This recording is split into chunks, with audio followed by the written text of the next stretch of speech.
Bismillahirrohmanirrohim. Assalamualaikum warahmatullahi wabarakatuh. Salam sehat, salam semangat anak-anakku. Kembali lagi di channel Bu Camat. Pada video ini, Ibu akan memaparkan mengenai sistem persamaan linier dua variabel. Nah, ini akan dibagi menjadi beberapa video. Jadi untuk video yang pertama ini, kita mengenal PLDV dan SPLDV. PLDV atau persamaan linier dua variabel adalah persamaan atau bentuk aljabar yang terdiri dari dua variabel berpangkat 1 serta memiliki koefisien dan konstanta. Nah, berikut contoh PLDV. Yang pertama, 2x tambah 5y sama dengan 12. Ya, kita review kembali materi pelajaran kelas 7, bentuk aljabar. Variabel itu huruf, berarti ini x dan y ini disebut variabel. Sedangkan angka yang di depan variabel x serta angka di depan variabel y itu disebut koefisien. Dan angka yang tidak ada variabelnya ini disebut konstanta. Gitu ya. Nah, contoh lainnya. 4A tambah B sama dengan 6. P tambah Q sama dengan 7. 5M ditambah 3N sama dengan 10.000. 2P tambah 2L sama dengan 30. 2X sama dengan 4Y dikurang 3. Y sama dengan 5X ditambah 6. Ya, masih banyak contoh lainnya yang dapat kalian ketahui ya. Coba kalau kalian perhatikan, jadi PLDV itu adalah bentuk persamaan yang memiliki dua variabel. Nah, di sini kita lihat variabelnya ada dua semua ya, X dan Y, kemudian A dan B, P dan Q, ada M dan N, P dan L, X dan Y, ya ini juga sama Y dan X. Nah, semuanya ada dua variabel. Dan variabelnya berpangkat 1. Apa sih maksudnya berpangkat 1? Berarti variabelnya itu tidak X kuadrat atau X pangkat 3, pangkat 4, dan seterusnya. Ya. Nah, ini juga ada konstantanya. Walaupun di sini kita lihat contoh yang F sedikit berbeda dari contoh yang lainnya. Untuk F dan G, variabel X dan Y-nya terpisah ya, ditulis terpisah. X-nya di sebelah kiri, variabel Y-nya di sebelah kanan. Di sebelah kanannya sama dengan gitu. Ini sama saja, ini merupakan contoh PLDV. Oke, jadi kalian bagaimana, apakah sudah bisa memahami contoh PLDV itu seperti apa? Sekarang kita simak. Coba Ibu akan tes pemahaman kalian. Manakah di antara persamaan berikut yang merupakan persamaan linier dua variabel atau PLDV? Yang pertama, 2 ditambah 12P. Coba kita cek apakah variabelnya ada 2, karena syaratnya PLDV itu berarti variabelnya harus ada 2 ya. Nah, yang A ini variabelnya hanya huruf P saja, berarti ini bukan PLDV. Sekarang yang B, 3Q sama dengan 4 dikurang 2P. Ya, ini adalah PLDV, variabelnya Q dan P. C, 4P ditambah 2 sama dengan 8. Bukan. D, X per 3, atau ini dibacanya 1/3X, dikurang 3/2Y sama dengan 5. Kita fokusnya pada operasinya penjumlahan atau pengurangan ya. Kemudian variabelnya ada 2. Nah, ini sudah sesuai, variabelnya ada 2, yaitu X dan Y. Berarti ini adalah PLDV. Yang E, 8XY ditambah X sama dengan 18. Ya, ini bukan PLDV. Kenapa? Karena ada satu variabel yang bentuk perkalian. Ya, jadi ini bukan PLDV. Yang F ini sama dengan D ya. X per 3 min 3 per 2Y sama dengan 6. Ini PLDV. G. C sama dengan 10T dikurang 5. Ini juga PLDV karena variabelnya C dan T. Terakhir, N sama dengan 4N dikurang 6. Nah, ini variabelnya sama-sama N. Berarti ini namanya persamaan linier satu variabel karena hanya ada satu variabel N saja. Ini kalau dipindah ruas, ini bisa dikurangi atau dijumlahkan ya. Berarti ini bukan PLDV. Ya, tetapi PLSV karena hanya satu jenis variabel. Oke, bagaimana sudah bisa dipahami ya? Seperti apa bentuk PLDV? Kita coba lagi. Manakah yang merupakan PLDV berikut ini? Yang A. A tambah 4B dikurang 5 sama dengan 0. Coba kita cek, variabelnya ada 2, A dan B. Operasinya juga penjumlahan ya atau pengurangan. Nah, ini konstantanya boleh pindah ruas. Ya, tinggal pindah ruas saja. Jadi ini PLDV. Yang B. M tambah N sama dengan 10. Ya, jelas ya PLDV. C. 4x kuadrat ditambah 2x ditambah 1 sama dengan 0. Ini bukan PLDV karena variabelnya ada pangkat kuadratnya. Kan harusnya pangkatnya 1 ya, berpangkat 1. Selain itu variabelnya juga sama-sama X ya, walaupun yang ini pangkatnya 2. Tetap ini variabelnya sama, hanya berbeda derajat pangkatnya. Tapi ini bukan PLDV. Karena yang namanya persamaan linier, linier itu artinya berpangkat 1. Kita lanjut. 3x tambah 5 sama dengan 11. Ini variabelnya hanya ada 1, berarti ini bukan PLDV.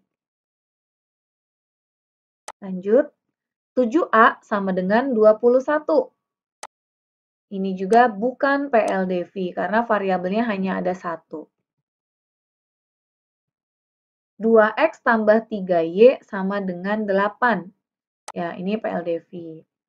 Terakhir, P sama dengan 15 dikurang 3Q. Variabelnya P dan Q. Jadi ini adalah PLDV. Oke, sudah jelas ya PLDV itu contohnya seperti apa. Jadi untuk variabelnya bisa bervariasi. Bisa A dan B, P dan Q, K dan L, dan sebagainya. Sekarang kita mengenal sistem persamaan linier dua variabel atau disingkat SPLDV, yaitu dua persamaan atau lebih, jadi ada dua PLDV yang memiliki satu penyelesaian. Jadi kalau ditulis bentuk umumnya seperti ini. AX ditambah BY sama dengan C. Ini untuk persamaan pertama. Persamaan keduanya, PX ditambah QY sama dengan R. Ini adalah persamaan kedua. Nah, kedua persamaan ini memiliki satu penyelesaian. Tentunya ini sudah tidak asing lagi karena kalian sudah mengenal bentuk SPLDV ini di bab sebelumnya, yaitu di bab fungsi ya. Kita sudah mempelajari juga metode eliminasi. Sistem persamaan linier dua variabel memiliki satu himpunan penyelesaian. Jika variabelnya terdiri dari X dan Y, maka himpunan penyelesaiannya berupa X, Y. Ini contoh SPLDV dalam kehidupan sehari-hari. Suatu hari, Bu Uca ke minimarket Indomie, hendak membeli 2 jenis hadiah untuk muridnya berupa makanan. Bu Uca membeli 5 permen dan 3 coklat, lalu bayar ke kasir sebesar 11.000. Kemudian karena merasa kurang, Bu Uca beli lagi 4 permen dan 3 coklat seharga 10.000. Kemudian akibat terburu-buru keluar dari minimarket tersebut, kedua struk belanjaan tersebut hilang. Nah, saat Bu Uca ingin mengetahui berapa harga permen satuannya dan juga harga coklat satu bungkusnya berapa, Bu Uca jadi kebingungan karena tidak ada struk belanjanya ya. Dapatkah kalian membantu bagaimana cara mengetahui harga satu permen dan satu coklat di toko tersebut berdasarkan 2 data berikut ini? Nah, kita bisa saja menebak-nebak ya. Jika kita misalkan permen itu adalah P, coklat adalah C, jadi kita misalkan dengan sebuah variabel, maka kita bisa menuliskan untuk belanja yang pertama, 5 permen berarti 5P ditambah 3 coklat ditambah 3C sama dengan 11.000. Kemudian belanja yang kedua, 4P ditambah 3 coklat ditambah 3C sama dengan 10.000. Dari 2 persamaan ini, karena ini masih belanja di toko yang sama, tentunya harga satu permen dan satu coklatnya pasti sama ya, gitu. Jadi dari belanja yang pertama dan belanja yang kedua pasti harga permennya sama. Begitupun harga coklatnya. Coba kalau kita tebak, kalian mungkin akan bisa menebak kira-kira permennya berapaan ya? Misal ya, permennya misalkan permennya 1.000, coba kalau permennya 1.000, jadi kalian bisa misal-misalkan ya, coba-coba, misalnya permennya 1.000, coklat, berarti kalau permennya 1.000, coklatnya berapa tuh? 5 kali 1.000, 5.000, 5.000 ditambah 3 dikali berapa? 5 ribunya dipindah ruas dulu ya, 11.000 kurangi 5.000, 6.000. Berarti 6.000 dibagi 3, maka coklatnya 2.000-an. Atau ada kemungkinan lain? Permennya misalnya 2.000, kalau permennya 2.000-an berarti 5 kali 2.000 udah 10.000. Berarti coklatnya berapaan tuh? 10.000 dipindah ruas jadi 11.000 kurangnya 10.000. 1.000 dibagi 3. Berarti coklatnya kurang lebih 333 perak ya. Ya misalkan seperti itulah, kurang lebih harganya 300-an gitu ya, 300 koma ya. 300 kembali 100 ya. Lalu dan masih banyak kemungkinan lain, bisa saja permennya mungkin 500-an. Kalau permennya 500-an berarti 5 kali 500, 2.500. Pindah ruas jadi 8.500, terus dibagi 3, maka coklatnya kira-kira berapa tuh? Dan banyak kemungkinan lainnya. Ini kalau cara coba-coba atau cara nebak. Nah, kita kan mau yang pasti-pasti saja ya, kalau nebak-nebak kan lama untuk mendapatkan hasilnya. Coba, kira-kira dari tebak-tebakan tadi, kita harus mencocokkan juga dengan persamaan yang kedua. Kalau misalkan tadi Ibu ambil yang pertama, permennya 1.000, berarti coklatnya 2.000. Kita masukkan ke persamaan kedua, apakah sesuai? 4 dikali 1.000, 4.000. 4.000 dipindah ruas, 10.000 kurangi 4.000, 6.000. 6.000 dibagi 3. Ternyata cocok ya, coklatnya juga 2.000-an. Berarti kita peroleh kesimpulan bahwa harga permennya adalah 1.000 dan coklatnya Rp2.000. Seperti itu.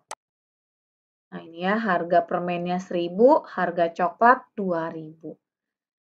Nah, penulisan dalam bentuk persamaan seperti inilah yang dinamakan SPLDV. Jadi ada dua PLDV yang bergabung menjadi satu dan memiliki satu penyelesaian. Penyelesaiannya yang mana? Ini yang disebut penyelesaian. P sama dengan 1.000 dan C sama dengan 2.000 itu disebut penyelesaian. Bisa kita tulis dalam bentuk himpunan. Himpunan penyelesaian atau disingkat HP. Himpunan penyelesaiannya adalah P, C.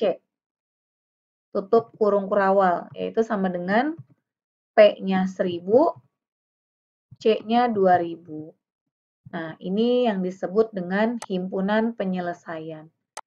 Jadi, dari dua PLDV bergabung dalam satu cerita atau disebut dengan sistem. Ya, sistem persamaan linier dua variabel. Itu memiliki satu penyelesaian atau satu jawaban. Ya, seperti itu. Nah, ini kan tadi kita nebak-nebak ya. Bagaimana sih caranya supaya tidak nebak-nebak gitu? Kita akan bahas nanti di video berikutnya, yaitu menentukan himpunan penyelesaian pada sistem persamaan linier dua variabel. Sebenarnya kalian sudah tidak asing lagi karena metode yang akan digunakan adalah eliminasi substitusi. Sudah kita pelajari di bab fungsi. Ya, ini masih kita coba kita lihat contoh SPLDV yang lain ya. Nah, contoh yang pertama ada 2x ditambah y sama dengan 4 dan 2x min y sama dengan 0. Jadi kedua persamaan ini disebut dengan SPLDV. Ya, ini disebut SPLDV. Begitupun contoh yang berikutnya ya, contoh kedua, 3, 4, dan 5. 3A dikurang B sama dengan 4. Dan 3A tambah B sama dengan 2. P tambah 2Q sama dengan 7. P dikurang 2Q sama dengan minus 5. 2K ditambah L sama dengan 2. K tambah 5L sama dengan 1. 5M ditambah 3N sama dengan 12. 10M ditambah 6N sama dengan 16. Nah, ini semua adalah contoh SPLDV. Kita akan bahas di video berikutnya bagaimana menentukan himpunan penyelesaiannya. Jadi untuk yang nomor 1, berapa nilai X dan Y-nya. Jadi himpunan penyelesaiannya berupa X, Y. Ya, X, Y-nya ini berapa nih? Kemudian yang kedua juga sama. Berarti himpunan penyelesaiannya untuk yang nomor 2 berupa A dan B. Ya. Yang ketiga P dan Q dan seterusnya. Nah, bagaimana caranya? Tentunya tidak selalu kita gunakan cara tebak-tebakan ya.